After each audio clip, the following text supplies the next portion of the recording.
Yeah, Star, you put 33 on, 33 shots on net. Just none of them, hit the back of the net.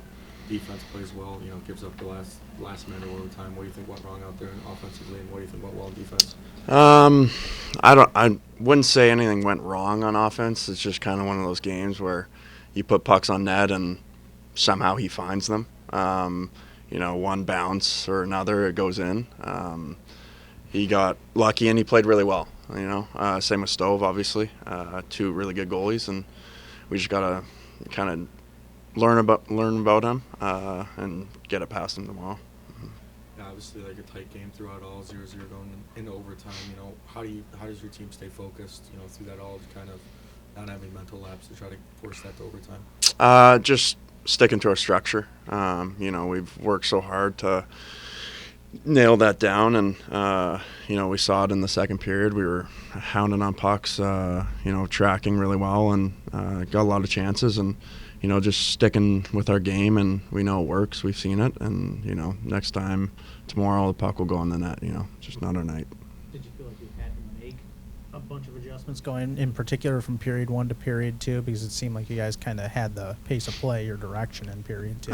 Not really. I would say we kind of got into our game a bit more. We're grinding down low, just tracking, obviously, like I said, like getting the puck back at the blue line, then throwing it back in, then just going and grabbing it. Good line changes, and caught them, having long shifts, and that always helps us. And obviously, we need to, put the puck in the net, and that's what we're gonna focus on. And it's just not our night, unfortunately. Just 2 penalties on the night. They were both in the first period. Was that encouraging to see you guys stay out of the box, especially in key moments against a team that can score a lot of goals at times? Yeah.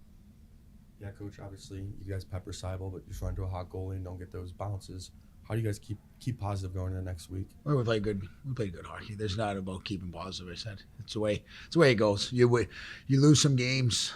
That you should have won. You win games that you lose. Right? I said to them, and it allows us kind of hit another reset button, get refocused, and I was proud. I thought we played 6 good periods of hockey. I thought it was hard, fast, competitive, entertaining.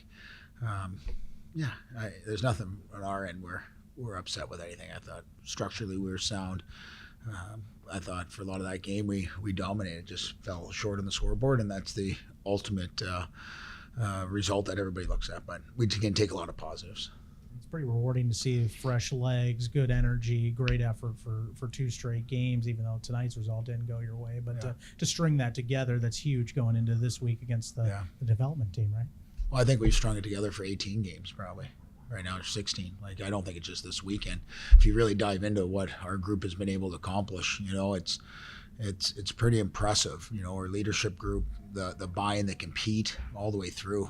There's never a game, I think, this year where I would feel, that we got outworked or anything along those lines. Like, I'm pretty proud of them. They come every day, they battle, they're getting better. It's about peaking at the right time, and like I said, the guys, this will, again, this won't hurt us. This will allow us to come back Monday, get a reset, figure out what we do against Team USA on Friday in a rare exhibition game, obviously, off that, and then get us refocused for a road trip next weekend, which is another big series for us. Yeah, you guys outshoot St. Thomas in the first period, 24-4. It just seemed like the puck was on the offensive side more than on the defensive side. Obviously, how impressed were you with the team, and